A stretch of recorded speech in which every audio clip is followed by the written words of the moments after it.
Alright guys, gawa tayo ng beef stew. So nilagyan natin ng carrots, chunk beef meat, celery, sliced onion, sliced carrots, sliced celery, and nilagyan na natin ng beef broth and diced tomato.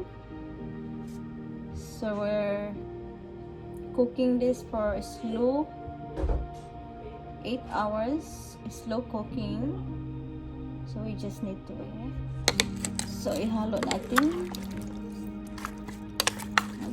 Halo natin para ma-mix yung mga ingredients niya. Halo natin.